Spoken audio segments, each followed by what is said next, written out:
Hello friends, इस video में हम लोग देखने वाले हैं दूध के फिजियोकेमिकल प्रॉपर्टी। दूध के फिजियोकेमिकल प्रॉपर्टी यानी भौत रासायनिक गुण इम्पॉर्टेंट टॉपिक है, ध्यान से देखिएगा।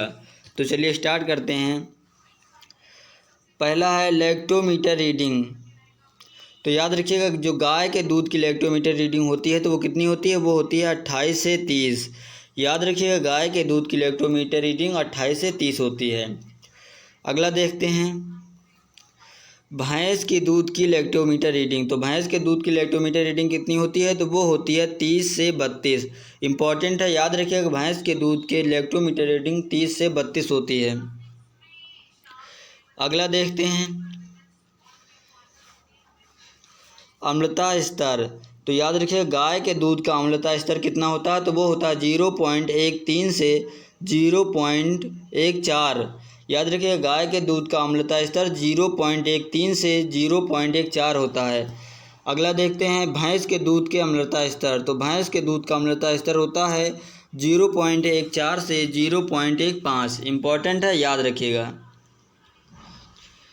अगला प्रश्न देखते हैं। अगला है पीएच स्तर। तो गाय के दूध का पीएच लेवल कितना होता है? तो वो होता है 6.4 से 6.6। और भैंस के दूध का पीएच स्तर कितना होता है? तो वो होता है 6.6 से 6.8। इम्पॉर्टेंट है, याद रखिएगा, ये पूछे जाते हैं। अगला है आपेक्षिक घनत्व। तो याद रखिएगा गाय के दूध का जो आपेक्षिक घनत्व होता है वो होता है 1.028 से 1.030। और जो भैंस के दूध का अपेक्षिक घनत्व होता है वो होता है 1.030 से 1.032। इम्पॉर्टेंट है, याद रखिएगा, आपेक्षिक घनत्व कई बार एग्जाम्स में पूछा गया है। अगला प्रश्न देखते हैं फ्रीजिंग बिंदु यानी फ्रीजिंग पॉइंट कितना होता है? तो वो होता है गाय के दूध का 0.547 डिग्री सेल्सियस और भैंस का होता है 0.549 डिग्री सेल्सियस। इम्पॉर्टेंट है, याद रखिएगा। और इस डाटा में आप पॉइंट का भी हेर फेर नहीं कर सकते हैं, एकदम एस्थेटिक डाटा है। चलिए देखते हैं अगला प्रश्न। दुग्ध वसा का औसत आकार होता है तो कितना होता है? वो होता है 2 से 5 माइक्रोन। याद रखिएगा, दुग्ध वसा का औसत आकार होता है 2 से 5 माइक्रोन। इम्पॉर्टेंट है, याद रखिएगा। अगला प्रश्न देखते हैं वसा किस प्रकार का इमल्सन होता है? तो इसका उत्तर है ऑयल इन वाटर टाइप। याद रखिएगा, वसा किस प्रकार का इमल्सन है? तो इसका उत्तर है oil in water type. Important है, याद रखिएगा। अगला प्रश्न देखते हैं दूध में कौन सी प्रोटीन पाई जाती है? तो इसका उत्तर है केसीन प्रोटीन। याद रखिएगा, दूध में केसीन प्रोटीन पाई जाती है। इम्पॉर्टेंट है। अगला प्रश्न देखते हैं दूध में प्रोटीन किस रूप में पाई जाती है? तो इसका उत्तर है कोलाइडल रूप में। याद रखिएगा, दूध में प्रोटीन कोलाइडल रूप में पाई जाती है। इम्पॉर्टेंट है, याद रखिएगा।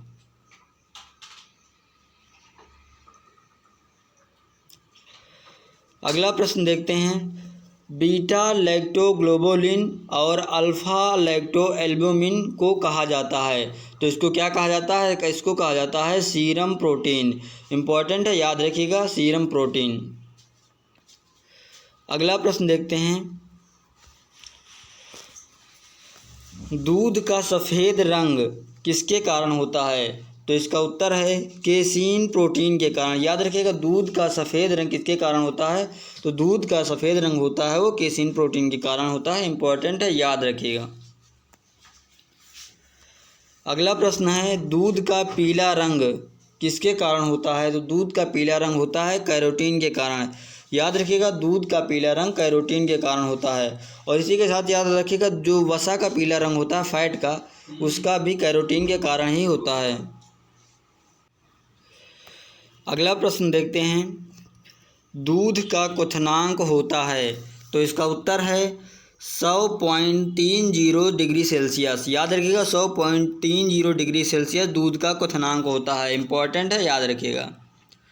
अगला प्रश्न देखते हैं दूध का श्यानता होता है, दूध की श्यानता कितनी होती है? तो इसका उत्तर है 1.5 से 2 सेंटीपायस।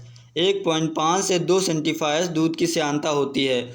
और याद रखिएगा जो श्यानता की यूनिट होती है, मात्रक, इसका होता है सेंटीपायस। याद रखिएगा सेंटीपायस दूध की श्यानता का मात्रक होता है। अगला प्रश्न है दूध का पृष्ठ तनाव कितना होता है? तो इसका उत्तर है 40 से 60 डाइन पर सेंटीमीटर। याद रखिएगा दूध का पृष्ठ तनाव कितना होता है? तो वो होता है 40 से 60 डाइन पर सेंटीमीटर। याद रखिएगा। अगला प्रश्न है जल का पृष्ठ तनाव होता है कितना होता है? तो होता है 72.75 डाइन पर सेंटीमीटर। याद रखिएगा 72.75 डाइन पर सेंटीमीटर जल का पृष्ठ तनाव होता है। इम्पॉर्टेंट है, याद रखिएगा। और देखते हैं अन्य अपेक्षिक घनत्व दिए गए हैं। तो जैसे देखते हैं स्किन मिल्क का अपेक्षिक घनत्व कितना होता है? तो वो होता है 1.035 से 1.037 तक।